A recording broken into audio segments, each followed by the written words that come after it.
1978, Austin, Texas. John Mackey was 25 years old, a college dropout, a hippie with long hair and radical ideas. His parents had stopped talking to him. Society called him a failure. But John had something burning inside him, a vision that would revolutionize how America eats. He borrowed $45,000 from friends and family. Most of them thought they'd never see that money again. John and his girlfriend Renee opened a small natural food store. They called it Safer Way, a play on Safeway, the giant supermarket chain. It was tiny, less than 3,000 square feet. The first day, only 12 customers showed up. The first week was a disaster. They made less than $500. The rent was due. They couldn't pay it. The landlord served them an eviction notice. John and Renee had nowhere to live, no money for an apartment, no options left. So they made a decision that would become legend in entrepreneurial history. They moved into the store, secretly. At night, after closing, they'd roll out sleeping bags in the vitamin aisle. They'd wake up at 5 a.m. before any employees arrived, hide all evidence of their living situation. For showers, they used the store's water hose in the back alley. For cooking, they had a small hot plate hidden in the storage room. For 6 months, nobody knew. The store was their home, their life, their everything. Sales slowly picked up, from $500 a day to $800. Then, 1,200.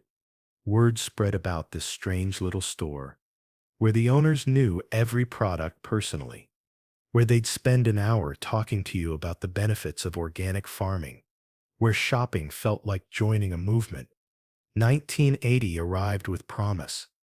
They'd survived 2 years, merged with another natural food store to create Whole Foods Market. Their first real location, 10,000 square feet, 19 employees. Things were finally looking up. Then Memorial Day weekend hit, the worst flood in Austin's century of recorded history.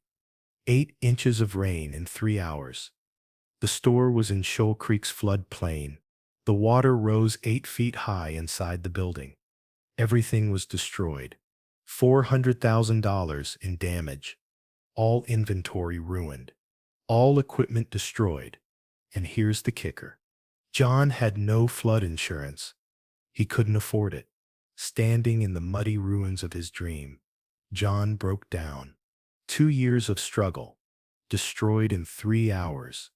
He sat in the mud and cried. His employees found him there. They expected him to announce the end. Instead, something extraordinary happened. The next morning, customers started showing up. Not to shop. There was nothing to buy. They came with mops, buckets, and cleaning supplies. "We're not letting you quit," they said. Neighbors who'd never even shopped there came to help. Competitors donated equipment. Suppliers extended credit they couldn't afford to extend. 19 customers wrote checks totaling $200,000. Not investments, gifts, because they believed in what John was building. Within 4 weeks, Whole Foods reopened. The flood that should have ended everything became the story that launched an empire. But John was just getting started. The natural foods industry was tiny, less than $2 billion annually. Regular supermarkets laughed at organic food. Overpriced nonsense for hippies, they called it. John saw differently. He noticed his customers weren't just hippies anymore. Young professionals were coming in, educated mothers, health-conscious athletes, people willing to pay more for quality. He made a radical decision. Whole Foods wouldn't be a health food store. It would be a supermarket. A real supermarket that happened to sell natural foods. Full-service meat department, seafood counter, bakery, wine selection.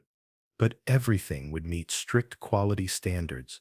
No artificial preservatives, no colors, no flavors, no hydrogenated fats. The industry thought he'd lost his mind. You can't run a full supermarket with those restrictions. The margins will kill you. Customers won't pay those prices. John opened his second store, then a third. Each store was bigger than the last. Each pushed the boundaries further. He started hiring chefs to prepare ready-made meals, added massage therapists, giving free samples, created education centers, teaching cooking classes. This wasn't grocery shopping. It was an experience. Whole Foods had 12 stores. Sales hit $100 million. But John wanted more. He went to Wall Street, seeking investment. The bankers laughed. Organic food is a fad. Your prices are too high. Amazon will destroy you. Wait, Amazon didn't exist yet. But you get the point. Nobody believed natural foods could scale. John took Whole Foods public anyway. IPO price, $18 per share.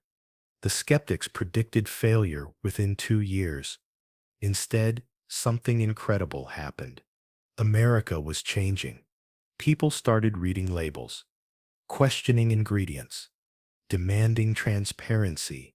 The same products that seemed expensive in 1985 looked like smart investments by 1995, especially after the mad cow disease scares, the pesticide contamination reports, the obesity epidemic revelations. Suddenly, Whole Foods wasn't just a store, it was a solution. Whole Foods acquired Fresh Fields, their biggest competitor. Overnight, they doubled in size. Wall Street was shocked. The hippie grocery store was playing hardball. But John's biggest innovation wasn't the acquisition. It was what he did with employees. He created a radical corporate culture. All salary information was public within the company. Any employee could look up what anyone else made, including John himself. Teams voted on new hires. If you didn't get a 2/3 majority vote after a trial period, you were out. Employees received 20% of profits, not revenues, profits. The more efficient they were, the more they made. Stock options for everyone, even part-time cashiers. By 2000, Whole Foods employees were making double the industry average, and they were creating something magical. Customers didn't just shop at Whole Foods. They evangelized it. They brought friends. They drove 50 miles to shop there. They planned vacations around Whole Foods locations. The media called it whole paycheck mockingly, but customers didn't care. They were buying more than groceries. They were buying values, health, sustainability, community, quality. John made another radical decision. Whole Foods would sell only sustainable seafood. The entire industry said it was impossible. You'll have no fish to sell. Customers won't understand. Your competitors will destroy you. John did it anyway. Sales went up. Whole Foods banned eggs from caged hens. Again, the industry predicted disaster. Again, sales increased. The financial crisis hit. Luxury retailers collapsed. Whole Foods stock dropped 75%. Everyone expected John to compromise, lower standards, cut prices, reduce quality. Instead, he doubled down, launched the 365 brand, high quality, lower prices, but still meeting all standards, proved you could be premium and accessible. Sales hit $10 billion, 350 stores across America. The hippie grocery store had become a Fortune 500 company. But the real test was coming. Competitors finally woke up. Kroger launched Simple Truth organic brand. Walmart expanded organic offerings. Amazon started grocery delivery. Whole Foods stock plummeted. Same-store sales declined for the first time. The media smelled blood. Whole Foods is dead. The organic boom is over. John Mackey has lost touch. Activist investors circled like vultures, demanding John resign, demanding the company be sold, demanding lower standards to compete on price. John fought back, launched new 365 stores for millennials, invested in technology, improved pricing. But it wasn't enough. The unthinkable happened. Amazon offered to buy Whole Foods, $13.7 billion, dollars, the largest acquisition in Amazon's history. John had a choice: fight and potentially lose everything, or sell and ensure his vision survived. He chose survival, but with conditions. Whole Foods' values would remain, quality standards unchanged, employee culture protected. The mission would continue. Today, Whole Foods has over 500 stores, employs 95,000 people, generates 20 billion in annual sales. But more importantly, John Mackey changed America. Before Whole Foods, organic was weird. Now it's mainstream. Before Whole Foods, ingredients didn't matter. Now everyone reads labels. Before Whole Foods, food was just fuel. Now it's medicine, ethics, environmental statement, and lifestyle. Every supermarket in America now has an organic section because of John Mackey. Farmers markets exploded because of the movement he started. Thousands of organic brands exist because he proved the market was real. The college dropout who lived in his store became a billionaire. But here's what's really remarkable. John capped his own salary at 19 times the company median.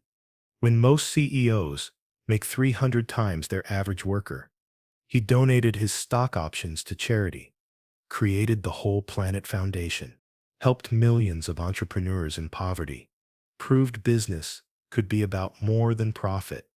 The hippie, who started with $45,000 in borrowed money, built something worth $13.7 billion, dollars, not by compromising his values, but by refusing to compromise them, not by following the industry, but by forcing the industry to follow him, not by giving customers what they wanted, but by teaching them to want something better.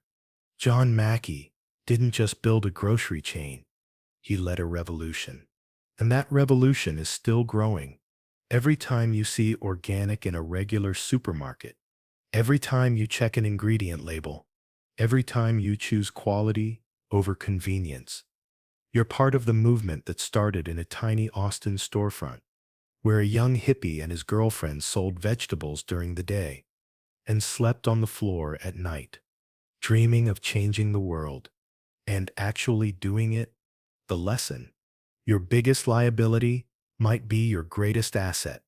Being different isn't a weakness. It's your superpower.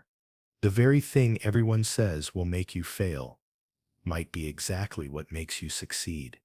John Mackey proved that you don't need to choose between principles and profit, between values and value, between doing good and doing well. You can have both. You just need the courage to ignore everyone who says you can't, and the persistence to keep going when the floods come, because they will come. But if you're building something real, something that matters, something that serves, your customers won't just shop with you. They'll save you. They'll fight for you. They'll build your dream with their own hands. That's the Whole Foods story. That's the John Mackey legacy.